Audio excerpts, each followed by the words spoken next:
आज महाअष्टमी है और आज का दिन मेरे लिए बहुत महत्वपूर्ण है क्योंकि आज तिथि से और तारीख से दोनों ही तरीके से आज मेरे पुत्र का जन्मदिन है।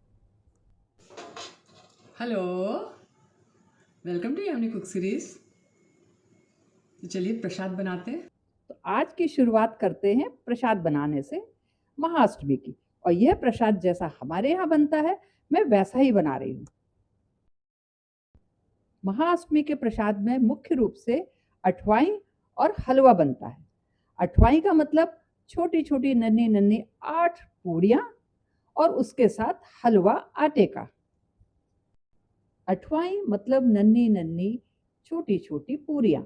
चूंकि 8 बनती हैं संख्या में, इसलिए इसको अठवाई कहते हैं। इसका आटा गूंथने के लिए नमक और मोइन की कोई ज़रूरत नहीं होती। सिर्फ पूरी जैसा आटा मारते हैं ना, बस वैसे ही मारना है। बस इनकी नन्ही नन्ही छोटी छोटी सी पूरियां बनाएंगे और आटे का हलवा बनाएंगे साथ में। नारियल और फल फूल तो रहेगा ही, क्योंकि जब हम लोग गैस ऑन करते हैं ना, तो उसके बाद बीच में ऑफ नहीं करते। इसलिए हम सारी पूरियां बेल के रख लेंगे एक साथ और एक साथ ही फ्राई करेंगे।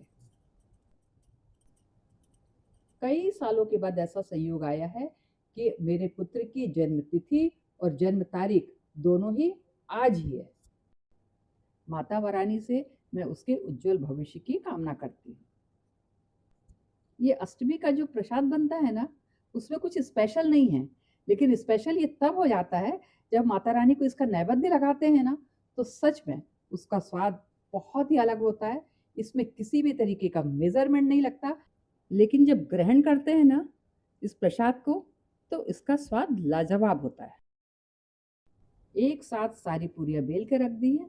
अब घी गरम करने के लिए रखा है। जैसे ही घी गरम होगा, उसमें हम सारी पूरियों को सेक लेंगे। फ्लेम को हम लो रखेंगे, फ्लेम को हम बंद नहीं कर सकते। इसलिए हमें बहुत जल्दी जल्दी सारी पूरियों को फ्राई कर करके एक साइड रखना है। क्योंकि हमें इसमें से घी नहीं निकालना है, इसलिए हम उतना ही घी डालेंगे जिसमें हमारी सारी अठवाई सिक भी जाएं और हलवा भी अच्छे से बन जाए। इसीलिए मैं 2-2 अठवाई ही सेक रही हूँ।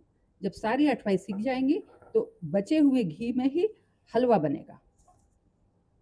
शारदीय नवरात्रि में कितनी धूम रहती है ना, बहुत ही बढ़िया वातावरण रहता है।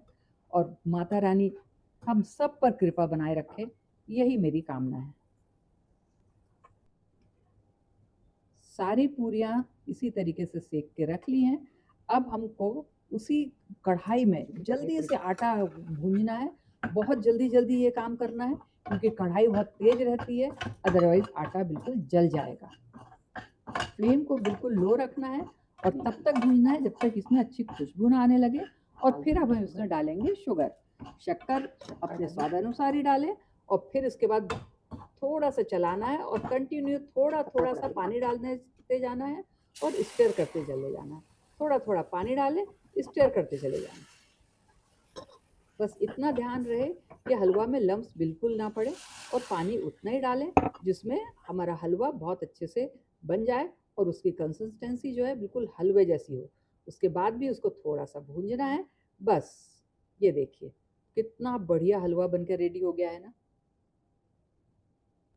बस थोड़ी सी देर और भूंजेंगे। अब किया मैंने गैस को बंद और ये हमारा हलवा बनकर रेडी हो गया है। प्रसाद बनाने में ज़्यादा टाइम नहीं लगता है, लेकिन पूरियां ज़रूर पहले से बेल के रखना है और आटे को निकाल के रखना है। अठवाई और हलवा दोनों को एक प्लेट में रखा। ये 2 पूरी अलग से है, हमारे गणपति जी का नैवेद्य है। इस तरीके से हमारा नैवेद्य तैयार हो गया है।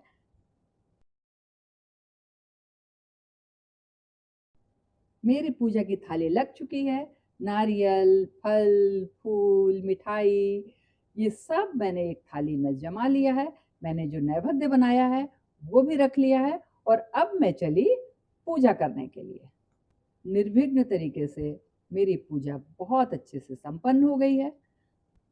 आप सभी को मेरी तरफ से महाअष्टमी की पावन पर्व पर ढेर सारी शुभकामनाएं।